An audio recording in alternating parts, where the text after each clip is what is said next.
Welcome back to the 2014 Republican gubernatorial debate. Our next topic is the economy. Chris Keating has the question.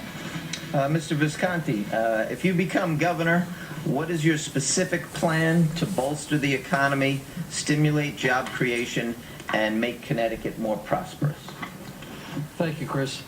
I've been going around the state for over a year now. I've been in the race for a year, and I spent most of that time with small business owners, from pizza parlors to mom and pop shops, barber shops, and listening to what they have to say about why and how they can hire people.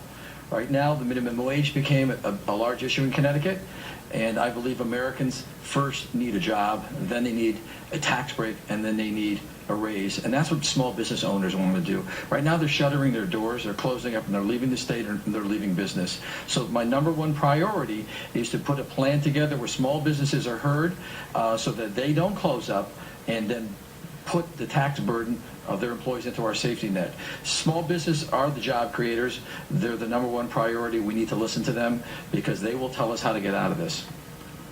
Mr. Bowden. Well, I think there's several things that we can do right off the bat that don't necessarily cost us any more money, but certainly will just require a little bit of hard work. One is I think we need to review our permit process and the way we issue permits both through the DEP, DPH, and all the various state agencies. It takes way too long for a business that wants to do business in Connecticut to get a permit to do that if they're doing anything that requires state approval. That's a great marketing tool. We use concurrent permitting in Danbury, which means that we review the permits all at once together at the same time. We ought to be doing those things right now to reduce the red tape that businesses face. Two, we got to level the playing field. I mean, look, it's not good to have a system where, as already been mentioned, we're paying a hedge fund to move from Westport to Stamford, and we're paying them $150 million of your borrowed tax money to do that when the CEO makes $2 billion. Every business should have access to that kind of support from the state of Connecticut. And three, we got to get up on the wheel. We got to be creative in what we do. Look at what New York State is doing. 10 years of no business tax if you move your business to New York State. That's the kind of innovative, creative thinking that I can appreciate. Mr. McKinney. Well, the first thing we have to do is get our state's fiscal house in order.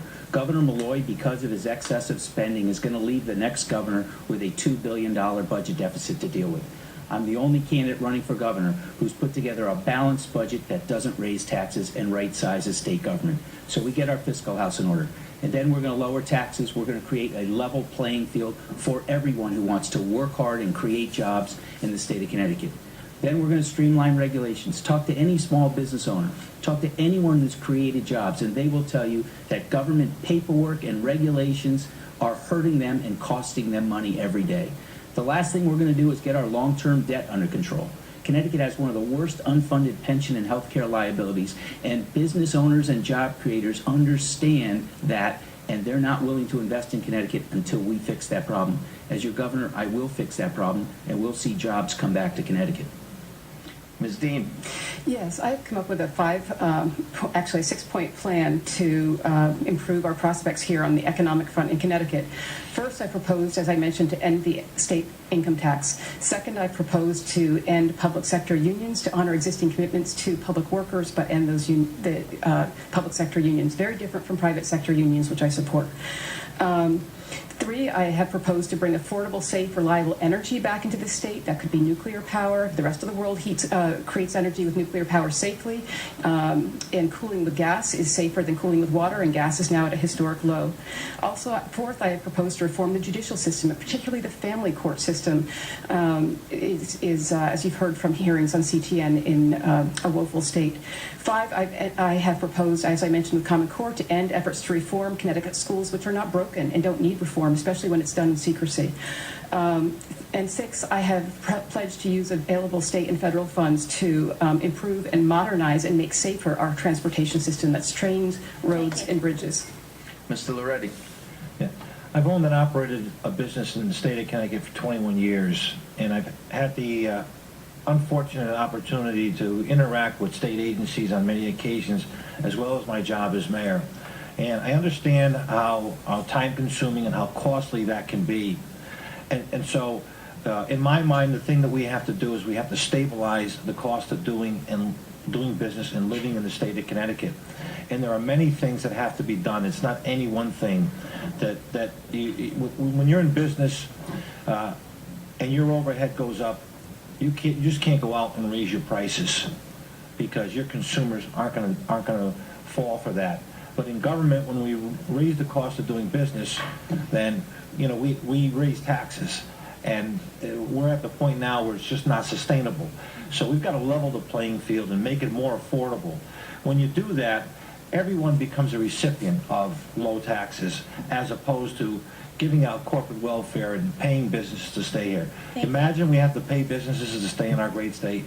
It's wrong. We now have 30-second rebuttals. Mr. Visconti. Thank you. Boy, we need like 5 minutes for this question, but our unfunded liabilities to state workers is huge. We're going to need to look to accelerate our payments to the pensions fund and almost turn a 30-year mortgage into a 15-year mortgage. We need the unions to help us on this.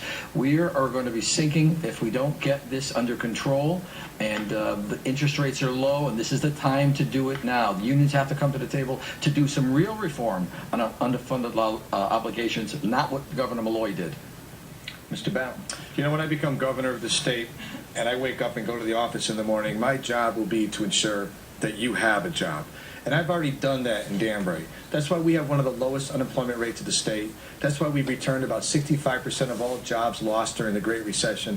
It's because every day when I wake up, I ask the question, are our residents working? Can I do something differently in my government to ensure that all people have access to a job and can pay for their homes and their college tuition? It's a great state we live in with wonderful assets. We just have to have a governor that's focused on putting our people back to work. Thank you. Mr. McKinney.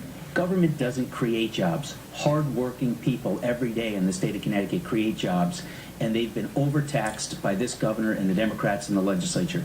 And we need to give those people a break. We need to level the playing field and give everybody a fair shot. I will not give out corporate welfare in the hundreds of millions of dollars. As a candidate, Dan Malloy called it desperation. As the governor, he's done it more than any governor in our history. He's picked winners and losers, and the taxpayers of Connecticut have been the losers, and it's time for change. Ms. Dean.